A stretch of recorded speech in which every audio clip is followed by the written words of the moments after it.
The leader of the strike squad gave the command, prompting the mages to illuminate the area. As the light spread, revealing the dim surroundings, lizard-like magic beasts slithered across the ground, their sharp claws scraping against the stone. With their numbers reduced, the Hauling team stayed close to the strike squad, ready to begin their work as the battle commenced. Hyung acknowledged the order to stay close to the strike squad, understanding the need for caution. Meanwhile, Suho observed the lizard-type magic beasts, his thoughts lingering on the unexpected nature of their presence.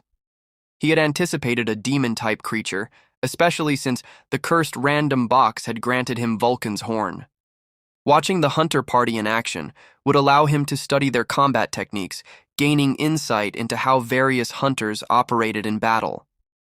With a wealth of Decurion and Centurion corpses accumulated from his daily quest, he decided to put them to use.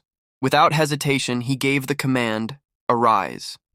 As Suho assessed the battlefield, he noted that his growing intelligence had increased the number of shadow soldiers he could command to 7. The corpses of the defeated lizard magic beasts lay scattered across the ground.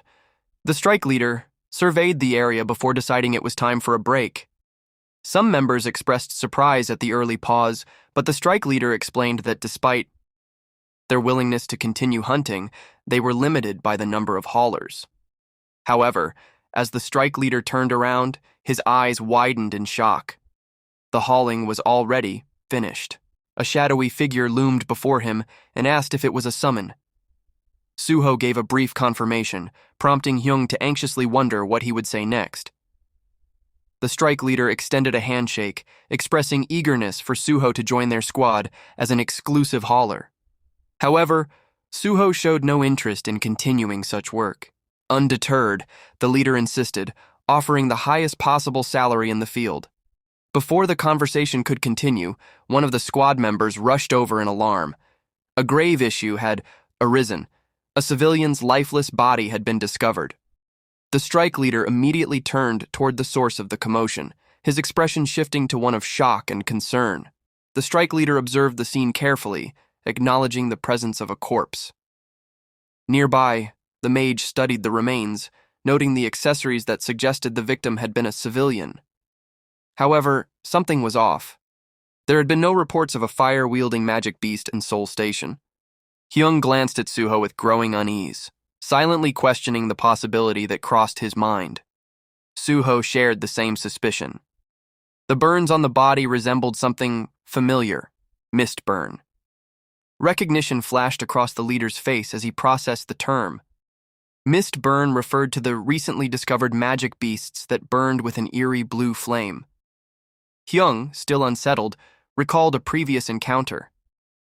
They had been present at a mist burn incident before, back at Korea University of Arts. One of the strike team members called out, spotting another corpse nearby. Another voice quickly followed, announcing the discovery of yet another body. Suho turned to the raid leader, suggesting that they halt the hunt and report the situation to the Hunters Association. The leader remained calm, noting the victims were civilians and judging the threat minimal for their D-rank party. He reasoned that the situation shouldn't pose too much of a threat. The leader decided to continue, unfazed by the situation. Suho anticipated this response but remained concerned. Despite Suho's warning about the mist burn's danger, the leader asserted his authority, instructing the hauling team to clean up and follow. Hyung sighed at the thought of encountering mist burns again, while Suho advised him to use his sprint skill and escape immediately if things took a turn for the worse. A sense of looming danger filled the air. A chilling scream echoed through the room. The source was a civilian, their eyes consumed by the eerie glow of mist burn. Nearby, a group of handcuffed civilians trembled, their bodies radiating the same ominous aura. A crowd observed the unsettling scene in silence. Among them, a man stepped forward. He assessed the spectacle before him, unimpressed. Then, turning to his subordinate, he inquired about the progress of acquiring more fuel. A cloaked man stepped forward, his tone laced with irritation. An issue had arisen with the supply, making it increasingly difficult to obtain the necessary fuel. He contemplated seeking out a certain human to establish a new supplier. Beside him, a beast-like humanoid growled in frustration. The demand for fuel was urgent. The downfall of Hyena, their primary supplier, had created an unexpected setback. At this rate, their factory would lag behind others in the production of star powder. The man with the animal skull turned his head upward and observed a hunter's arrival. Perfect timing, given their need for fuel. The man with the beast face announced his intention to proceed, preparing for the necessary sacrifice and summoning of kin. Another member reminded Third that the objective was to capture the hunter alive, and Third agreed without hesitation. Meanwhile, on the other side of the dungeon, the strike team continued hunting lizard-type magic beasts. Their leader, pleased with their progress, noted that they were set to earn a considerable sum. One of the hunters agreed, glad they had chosen to continue hunting. Satisfied with their haul, the leader decided it was time to use a special item he had been saving. He revealed a vial of star powder, a highly sought-after mana amplifier among hunters. The others immediately recognized it, noting its rarity and the difficulty of obtaining one. To their daunt surprise, their leader had kept it hidden all this time. Although its effects only lasted for a week, star powder was known to be powerful enough to raise a low-rank hunter's abilities significantly. If he consumed it, he believed he would have enough mana to reach C rank. Third scanned the group, counting them one by one. 10 in total. Some would be troublesome opponents, but all 10 weren't necessary. The stronger ones needed to be eliminated. Gripping a vial of star powder, Third examined it closely. The hunters recoiled in shock. Could a magic beast use star powder? The realization sent a wave of urgency through them. Before the effects could take hold, they launched their attack. One hunter charged forward, only to be swiftly knocked unconscious by the sheer force of Third's blade. A mage followed up with a burst of flames, but the attack barely left a mark. Stunned by its ineffectiveness, the mage barely had time to react before being struck down as well. With ease, Third hoisted the limp bodies of the fallen hunters. Fuel secured. A notification appeared before Suho. Notice, a quest has arrived. He glanced at the glowing text, his eyes narrowing as another alert followed. Quest notice! Quest, rescue the survivors. A demon has captured people nearby. Rescue as many as possible. Rewards will vary depending on the number of survivors saved. Current number of survivors: 7. Rescued survivors: 0. Suho's gaze sharpened. A demon? Beru observed Suho closely, sensing his shift in focus. A new quest had just arrived, one that indicated demons were actively kidnapping people nearby. The reward structure suggested that time was of the essence. The longer he waited, the greater the danger to the captives. Without hesitation, Suho turned to Hyung.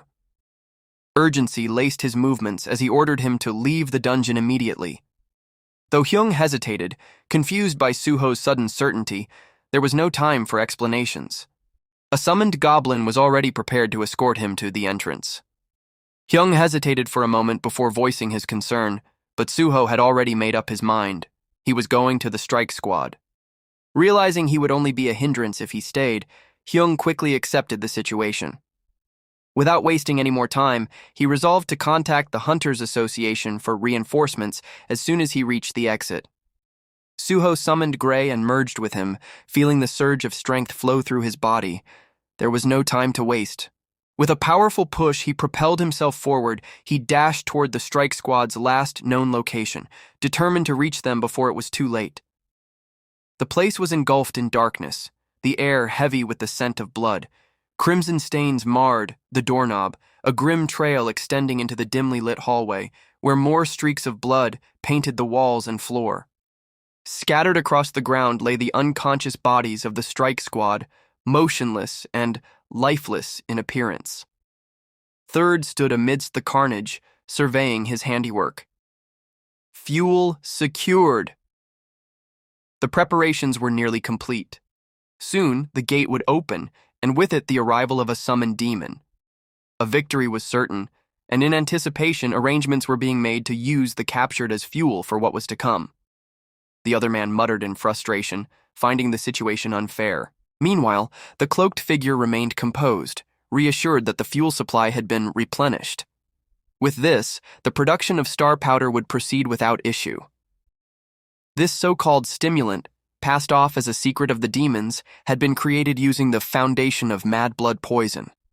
Originally, mad blood poison enhanced one's mana at the cost of consuming the user's life force, but an unexpected breakthrough had been discovered. By replacing the hellfire in its composition with the flames of Mistburn and igniting an essence stone infused with demon blood, the side effects had been drastically improved. All of this was made possible by the Apostle, the one who had revealed the secrets of its production. The creatures that twisted souls, corrupting life forms and turning them into mindless monstrosities, had been introduced into this world under the Apostle's guidance. Because of this, even lower-ranked demons had gained the opportunity to grow stronger. The demons turned their attention toward the door just as it was violently kicked open, splintering apart. Suho stepped through the wreckage, only to be met with an immediate attack from Third, who lunged at him without hesitation. Suho's eyes widened in shock.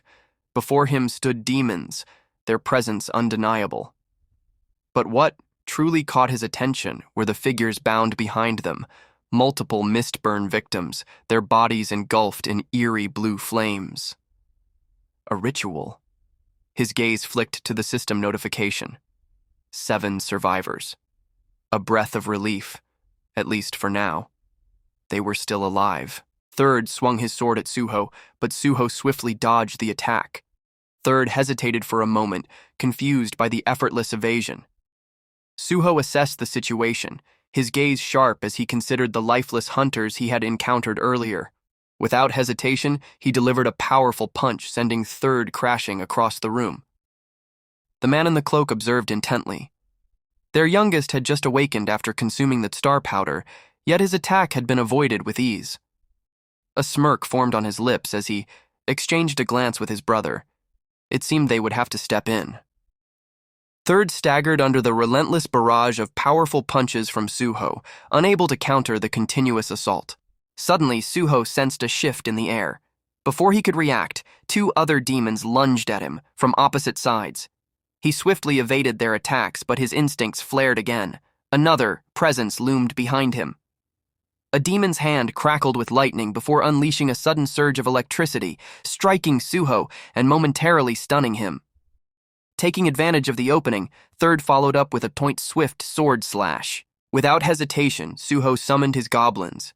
The creatures materialized instantly, intercepting Third's attack and shielding him from harm. At the same moment, Suho launched forward, delivering a devastating punch to the cloaked figure, sending him hurtling backward through the air. The cloaked man observed the scene intently, his eyes narrowing as recognition dawned upon him. The dark energy swirling around the summoned creatures bore a striking resemblance to the authority of the Shadow Monarch, an overwhelming power that demons had once witnessed on the day of their destruction. However, as he studied it further, he noted a distinct difference. This presence, though formidable, lacked the sheer, suffocating dominance of the true Shadow Monarch. It was weaker, incomplete. With that realization, any initial fear dissipated. As long as the being before them was not the Shadow Monarch himself, there was no reason to retreat. Suho assessed the situation, his mind racing. Each of the demons was weaker than Brokey, but facing them all at once posed a significant challenge. Even if he continuously resurrected the goblins, it would only drain his mana unnecessarily. He considered his options. Perhaps it was time to use that. Meanwhile, Beru's voice echoed in his mind. The insectoid knight had faithfully preserved the remaining corpse, having consumed enough to extract its lingering memories. He noted that shadow soldiers naturally weakened over time after death, questioning Suho's reasoning for holding on to it. Suho's thoughts drifted back to Brokey's final moments. The giant had fought under the oppressive will of the Atarim, his last battle filled with regret. If the Shadow Authority truly had the power to grant freedom, could he offer Brokey the chance to fight as a warrior of his own will? For that to happen, he needed Grey. Turning his attention inward, he called out Gray and asked if he's okay. Suho raised his shadow key, the air crackling with dark energy as he activated its power. The gate to the abyss slowly creaked open. With a commanding voice, he spoke, his words laced with authority. If Broki's final battle had been tainted by regret, then this was his chance to fight once more, on his own terms. The massive corpse remained still for a moment. Then, the shadows surged toward Suho, gathering like a raging tide. A claw emerged first, pressing against the ground with a force that cracked the stone beneath it. Slowly, the hulking form of Broki rose from the darkness, his towering figure reconstructed through Suho's power. A deafening roar echoed through the chamber, shaking the very walls. Suho met the gaze of his newly summoned shadow soldier, his expression unwavering. The man in the cloak took an involuntary step back, his voice trembling with disbelief. Hyena. Broki stood before him, now a shadow soldier. The realization struck. Suho was the one who had defeated him. With Suho, Gray, and Broki assembled, the battle was set. Determination burned in his eyes as he charged forward, launching a relentless attack against the demons.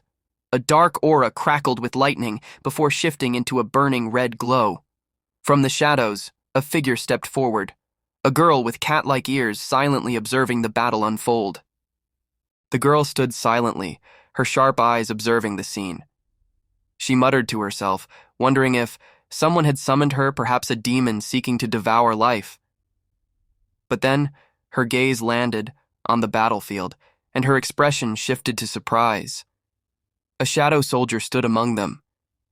Why was a shadow soldier here? Third swung his sword toward Suho, but Suho blocked the strike and immediately followed up with another counter. Charging his fist with force, Suho landed a solid blow to Third's face, sending him reeling, then delivered another punch without pause. As Third staggered, Suho shifted his gaze toward the man in the cloak, swiftly dodging the lightning attack aimed at him. The man in the cloak caught the lightning in his hands, controlling it with ease. Suho frustrated by the constant interference, their teamwork making them difficult to handle. The man in the cloak cautioned the youngest, and Third acknowledged with a nod. Suho narrowed his eyes, analyzing the situation. If the fight dragged on any longer, his mana would soon be depleted due to Gray's possession. Broki, now weakened after becoming a shadow soldier, could only handle one opponent at a time.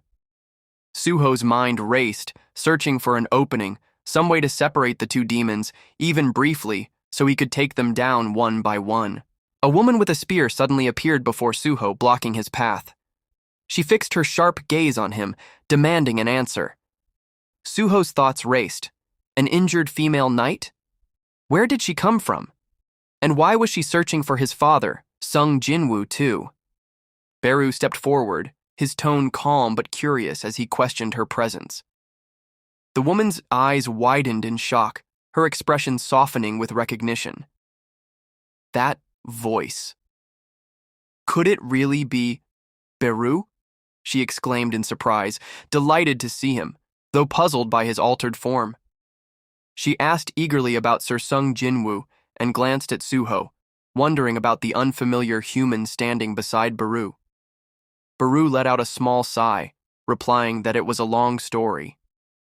Third observed the newly arrived figure, questioning if she was the summoned sacrificial demon. The man in the cloak confirmed, but noted with concern that she appeared to recognize their opponent. It would become troublesome if she chose to side against them. The woman sighed in relief, believing she was saved after unexpectedly meeting Beru. She relaxed slightly, thinking she could finally catch her breath. But Beru, unfazed, urged her to set aside thoughts of the reunion and turn her attention to the enemies before them. Her eyes widened in shock at the sudden demand. The man in the cloak decided to target the wounded demon first, knowing her blood was essential for producing the star powder. Suho glanced at the woman, noticing her injuries, and questioned whether she could handle them on her own. Beru, however, remained confident, stating that mere low-rank demons would pose no threat to her. Third recognized the demon and identified her as Essel. Beru explained that she was the eldest daughter of the Radiru clan, the only demon noble clan spared by his liege during the annihilation of the demon realm. In human terms, Baru added, she possessed abilities comparable to an S-rank hunter. Suho was momentarily shocked at the revelation. An S-rank?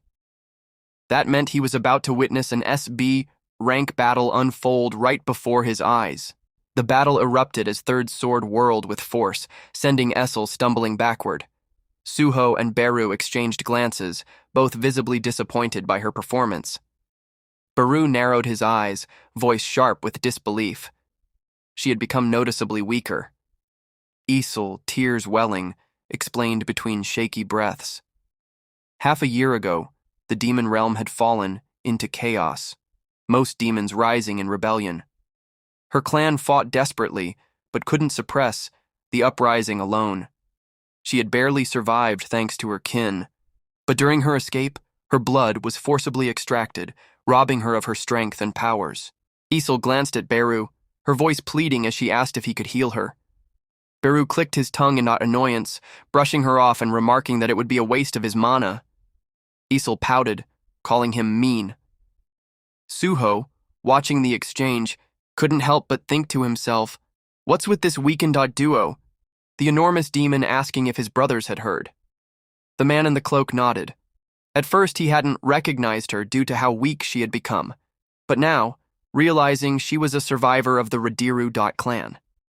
This was their opportunity to drink the blood of a demon noble and gain even greater power. Suho assessed the situation, believing he could handle one of the enemies as long as it remained a one-on-one fight. Baru, standing confidently, mentioned he had a brilliant plan. Having recovered enough mana, he decided it was time to use a particular ability. A notice appeared. Notice: Baru has used skill, Cruel Command. Notice: skill Cruel Command has increased Essel's stats by 50%. Notice: as a side effect of Cruel Command, Essel has been afflicted with the Curse of Madness. Without hesitation, Baru commanded Essel, urging her forward with a sharp remark. Fueled by the sudden surge of power, Essel charged, launching an attack at the enemy. Watching the scene unfold, Suho couldn't help but feel a little sorry for her, but quickly refocused. As long as it split the opponents and created a one-on-one opportunity, that was all he needed. Shadow Brokey clashed violently with Third, their weapons and strength shaking the ground with each strike. Nearby, Essel engaged the man in the cloak, her spear meeting his lightning-infused attacks in a chaotic dance of power. Suddenly, Third broke away and lunged toward Essel, landing a brutal blow. As she stumbled, he seized the moment, declaring the acquisition of demon noble blood. Before he could act further, Suho appeared behind him in an instant, grabbing Third by the neck. With a surge of strength from his legs, Suho hurled him into the electrified cage with explosive point force. Third's body was engulfed in blue flames upon impact, writhing in pain. Without hesitation, Suho followed through, slashing Third. As the smoldering corpse of the demon fell at his feet, Suho stood tall between the broken remains, unwavering amidst the chaos. A notification flashed before Suho's eyes. Notice: you have eliminated a low-rank demon. Notice: level up. Suho glanced at the message and calmly muttered, "That's one." Another notice immediately followed. Notice: Vulcanhorn has devoured the soul of a demon. Demon soul devoured. 1 point effect. Urge to destroy increases. Physical damage increased by 31%. Essel continued her fierce battle with the man in the cloak. The demon struggled under her onslaught, his focus faltering as he realized their youngest had been defeated. Panic crept into his movements as he sought a way to escape the relentless assault, but Essel pressed on, undeterred. Essel's eyes burned bright red. A notification appeared. Notice: the target of skill. Cruel Command has run out of energy. Its effect has ended. Essel's eyes fluttered shut as her body collapsed to the ground, drained of all strength. The man in the cloak hesitated for a moment, confusion flashing across his face. In that instant, Suho appeared before him, seizing him by the neck and swiftly ending his life without hesitation. A notification appeared before Suho's eyes, confirming the elimination of a low-rank demon. Another notice followed. Vulcan's horn had devoured the soul of the fallen demon. The last demon slammed Shadow Brokey against the wall, glancing coldly at the battlefield. His thoughts echoed with disdain, outnumbered, surrounded by useless fools. Yet, amid the chaos, he saw a single opportunity. Without hesitation, he vanished in a burst of speed, reappearing near Essel. His eyes gleamed with dark intent as he lunged toward her, aiming to drink the blood of the demon noble and claim her strength for himself. Suho intercepted the demon just in time, delivering a forceful kick to the demon's arms and halting the attack. Without hesitation, he gave a command. Shadow Brokey surged forward, launching an assault on the last remaining demon, forcing it back. On the ground, Essel lay weakened, her strength spent. Beru approached her, observing her condition. Essel, struggling to catch her breath, glanced at Suho. Confusion flickered in her eyes as she noted the presence of a human capable of wielding shadow soldiers, a power she had only ever seen before in one person. Beru, unimpressed, regarded her calmly. He noted her inability to recognize the truth, attributing it to her lack of loyalty. He urged her to recall carefully, hinting at the connection she should already understand. Realization slowly dawned on Essel's face as the possibility crossed her mind. A series of notifications appeared before Suho. Notice: you have eliminated a low-rank demon. Notice: Vulcan's horn has devoured the soul of a demon. Notice: level up. Notice: you have surpassed level 20. You are now able to access the shop for purchases. Suho glanced at the notification, realizing the new feature unlocked. He noted calmly to himself that he had gained access to the shop system. Meanwhile, Essel, watching him closely, confirmed her suspicions. There was no doubt left in her mind. She softly acknowledged the truth. He was indeed the young monarch. Essel's gaze softened as she confirmed her realization, recognizing Suho's identity as the young monarch. Suho, hearing the words, briefly wondered if she had truly called him that. Essel continued, mentioning how she hadn't recognized him at first, but now saw clearly how much he resembled Sung Jinwoo. Before she could say more, her strength gave out and she collapsed. Suho glanced at her unconscious form, then turned to Beru, asking if she was all right. Beru assessed her condition calmly, noting that she had merely passed out from exhaustion, not death, and assured Suho there was no need for concern. The hunters leaned weakly against the floor, their bodies battered but alive. Beru moved among them, quietly tending to their wounds, his healing magic restoring their strength. A notification appeared before Suho. Notice: quest, rescue the survivors has been completed. Number of rescued survivors: 7. Notice: you have received a reward for completing the quest. Suho glanced at the hunters, satisfied. All 7 survivors were safe. Another notification followed: quest rewards, stat points, +3, 700 gold. Suho blinked in surprise at the gold reward, then quickly opened the shop window. Rows of potions and items appeared before him. Realizing he could use the gold to buy these, he smirked. It felt just like earning an allowance by doing errands when he was younger. A small smile tugged at the corner of his lips as he thought to himself. Since this system was a gift from his father, perhaps this was another form of allowance. Silently, he gave a nod of gratitude. Essel lay motionless on the ground as Suho inspected the low-grade healing potion, questioning if it could be given to others. Deciding to try, he gently poured the potion into her mouth. Gradually, color returned to her face. Beru, observing, noted how Suho used his gold on a weakened demon, quietly acknowledging the young monarch's kind heart. Suho, deciding they couldn't leave Essel in her condition, instructed his shadows to take her to the shadow dungeon. He also ordered Brokey to carry the corpses of the defeated demons. Following his command, Gray and Brokey stepped through the shadow dungeon gate, carrying Essel and the fallen demons with them. Beru glanced back and asked if the young monarch wasn't coming. Suho shook his head, stating he still had things to do. He stood silently before the burning mist burns, watching the cursed flames consume them. The sight made him reflect. He had thought the same thing when he first encountered them, how painful their burning seemed. Apologizing quietly, he acknowledged this was the only way he could help them. With resolve, Suho activated his skill. Skill. Storm Slash has been activated. Suho walked steadily into the dark railings tunnel. Meanwhile, at the Hunter Association headquarters in Seoul Station, hunters discussed their findings. One hunter reported that although the corpses of mist burns and spiked lizards were discovered in the field-type dungeon, the wounds on the deceased hunters did not appear to be caused by those magic beasts. He added that deeper within the dungeon, they had found a basement partially destroyed by a blade. Another man, listening carefully, considered the information, concluding there must have been something else inside the dungeon besides the magic beasts. The man approached and addressed Lim Do-gyun, confirming his identity as the one who reported the case. He mentioned there was a record of someone named Sung Suho listed in the .raid team's hauling unit and asked if Lim knew him. Lim Do-gyun nodded, explaining that Suho was his junior who had joined to help. When asked about Suho's current whereabouts, Lim replied that they had escaped the dungeon together and he had evacuated Suho to a safe area, admitting that as E-rank hunters, the best they could do was request support from the Hunter Association.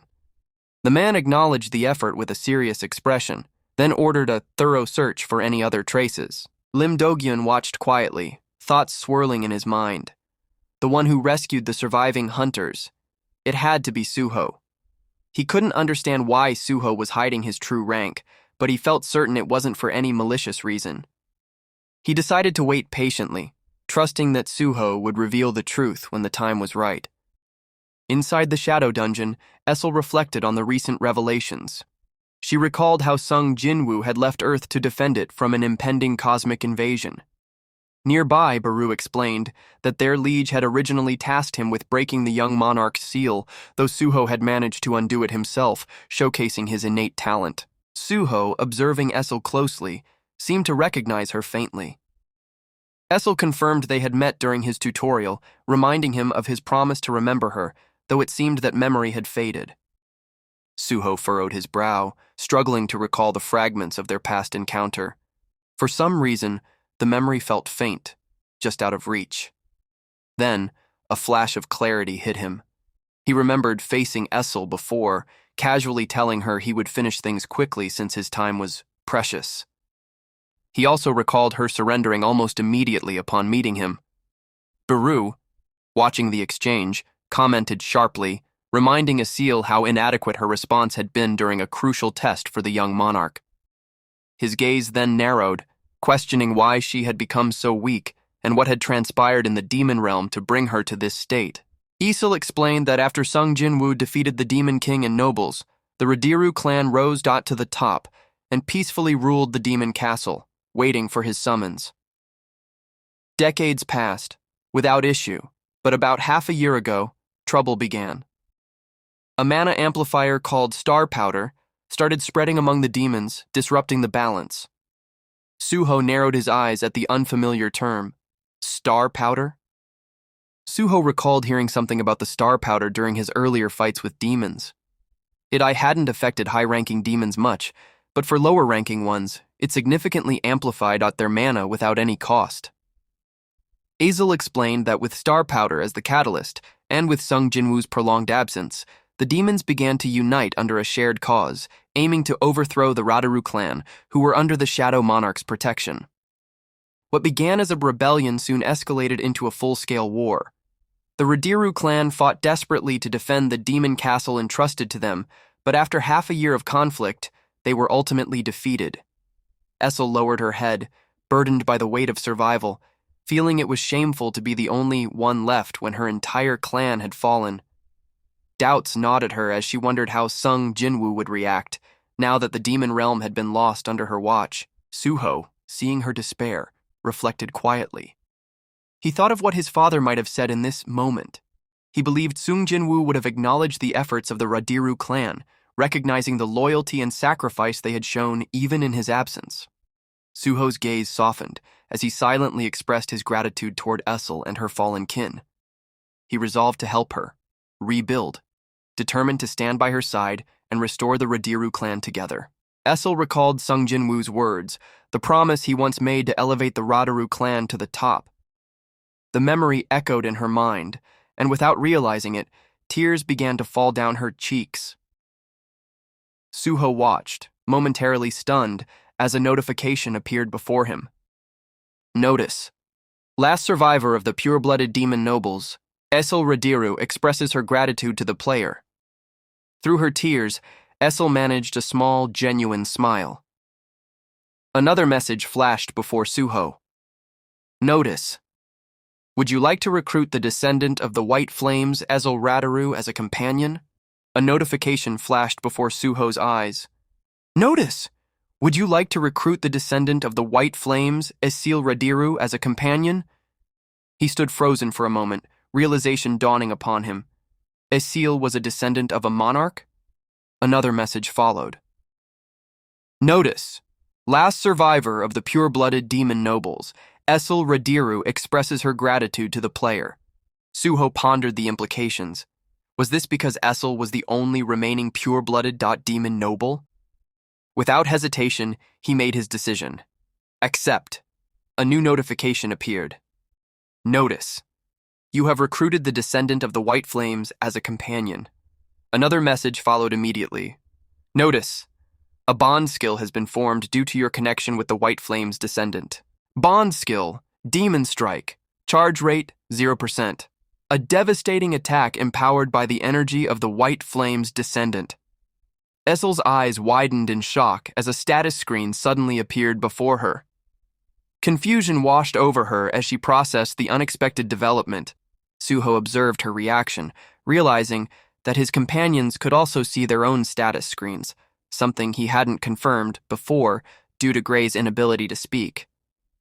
Baru seemed to grasp the significance of the moment, his expression sharpening with understanding. Meanwhile, Essel remained frozen in disbelief as the realization settled in. She was the White Flame's descendant. Essel, Suho, Gray, and Brokey stood in the shadow dungeon, ready to test the new bond skill. As the system activated Demon Strike, a surge of white flames enveloped Essel's body, red lightning crackling in her hands.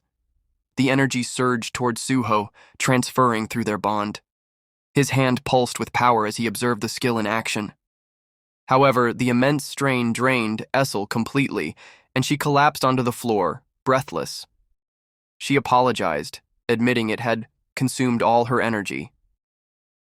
Suho acknowledged her exhaustion and told her to rest, but in his mind, he wondered, if one activation drained her entirely, just how powerful could this skill truly be?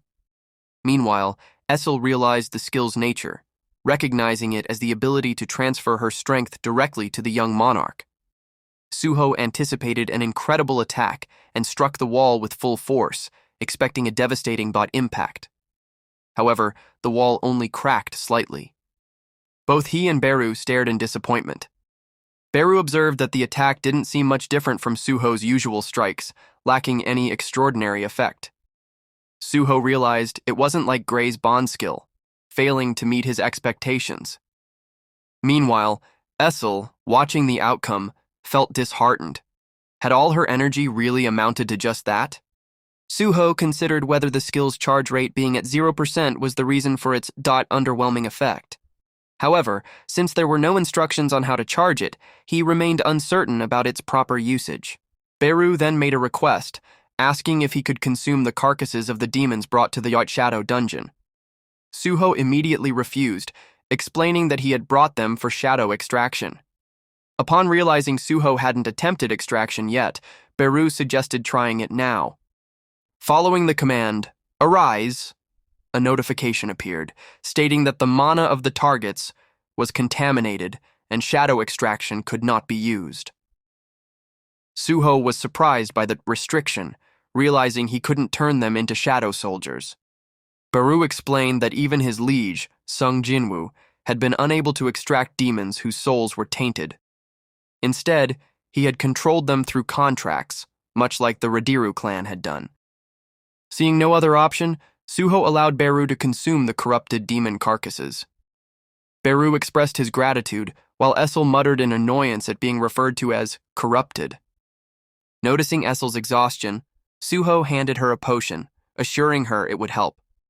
She thanked him, feeling as though she had been nothing but a burden. Suho then offered her a place to stay, suggesting she use a sector of the city within the Shadow Dungeon. Overwhelmed with gratitude, Essel sincerely thanked the young monarch. A notification appeared, declaring that a section of the Shadow Dungeon had been designated as the Domain of White Flames. Another notice followed. Essel Radiru had been officially recognized as the master of the Domain of White Flames. Suho reassured Essel, reminding her that they were companions, so she had nothing to worry about. Suddenly, Beru's expression shifted to one of shock, immediately catching Suho's attention. Noticing the change, Suho turned to him. Beru revealed what he had uncovered. From the memories of the demons, he had found a clue about the Apostle of the Atarim. In the Shadow Dungeon, Suho and his companions sat in a circle, attentively listening as Beru prepared to share what he had uncovered from the demons' memories. Before revealing the details, he emphasized the importance of certain information. Star powder was not only spreading through the demon realm, but it also reached Earth, and the mist burns were not native creatures but magic beasts from outer space. Isel's shock was evident as she processed the revelation, realizing that star powder's influence extended beyond hell. Suho, too, was deep in thought, grasping the significance of the mist burn's origins and what it could mean for the battles ahead. Beru revealed that whether by coincidence or fate, the demons he had devoured were linked to Broki, or more specifically, the Hyena Guild operating in the Mount Guanak field. Through these memories, he uncovered a disturbing truth. The Hyena Guild was supplying humans to the demons, who then infected them, turning them into mist burns. These dark creatures were then used as ingredients in the production of star powder. Furthermore, Beru discovered that the production was not limited to a single location. There were multiple star powder factories scattered across different sites. The process followed a sinister chain. The Hyena Guild kidnapped humans, the Reaper Guild transported them, and the factories processed them into star powder. The deeper he delved, the clearer it became. The Atarim were orchestrating the entire operation, pulling the strings behind these three interconnected factions. Suho realized that everything was connected to the impending Atarim invasion. Beru then revealed an even more shocking truth. A human was responsible for creating the star powder manufacturing system. This revelation stunned Suho. A human? Beru confirmed it, explaining that the mastermind was none other than the Apostle of the Atarim, currently hiding somewhere on Earth. Additionally, there was another key figure aiding the Apostle, Lee Min-sung, the Vice Guild Master of the Reaper Guild. Investigating him could be the first step in uncovering the Apostle's whereabouts. Outside the Reaper Guild building, a swarm of reporters and media personnel gathered, their dot cameras flashing as they awaited a statement. As Lee Min-sung stepped forward, the crowd erupted with questions. The press demanded answers about the Hunter Association's investigation, to which Min-sung calmly responded that it had concluded without any allegations. However, the media pressed further, questioning whether he had truly been unaware of the Hyena Guild's involvement in kidnapping civilians, despite the Reaper Guild's direct support. Min-sung maintained a solemn expression as he explained that the Reaper Guild had only sought to bring order to the chaotic world following the cataclysm 2 years ago. He defended their decision to back the Hyena Guild, stating that their D-rank hunters were meant to serve the public efficiently. His voice wavered as he expressed regret, tears forming in his eyes. He lamented that his good intentions had led to an unforeseen tragedy and admitted that had he been more careful in his management, no lives would have been lost. With a heavy sigh, he lowered his head and issued a public apology for the trouble he had caused. The media buzzed with speculation as reporters processed Lee Min-sung's statement. Doubt and confusion turned to reconsideration as they noted that the Hunter Association had not raised any allegations against the Reaper Guild. As the realization spread, the narrative began to shift. If the Guild had indeed been supporting public safety efforts all along, then perhaps they were not the villains but unsung heroes. Lee Min-sung smirked to himself, pleased with his own performance. Manipulating public perception was effortless for someone who had once been the greatest star in Asia. His confidence swelled as he reflected on the Hunter Association's response, or rather, their lack of suspicion. Even that cunning man had sent him back without interrogation. It hardly mattered. No one, not even the Hunter Association, seemed to realize that he was the true source of the star powder flooding the market. Unbeknownst to him, hidden in the shadows, Suho observed him carefully. Assessing the situation, he turned to Baru, seeking confirmation. But Baru sensed nothing. There was no trace of Itarim energy within Lee Min-sung. This meant he wasn't under their control. If that was the case, the truth behind his involvement had to be uncovered by other means. However, before Suho could act, Baru intervened. His tone was grave, his loyalty unwavering. Despite witnessing Suho overcome formidable foes time and again, this time was different. Baru was willing to lay down his life if necessary to stop his young monarch.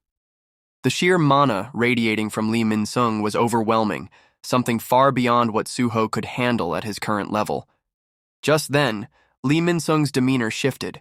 His once composed expression darkened, and his eyes burned with a menacing red glow. Sensing something amiss, he turned abruptly toward Suho's hiding place. But in that split second, Suho had already vanished into the shadows. Baru's warning lingered in the air. This opponent was unlike any before. A mere A-rank hunter in name, yet something about him was far more dangerous than expected.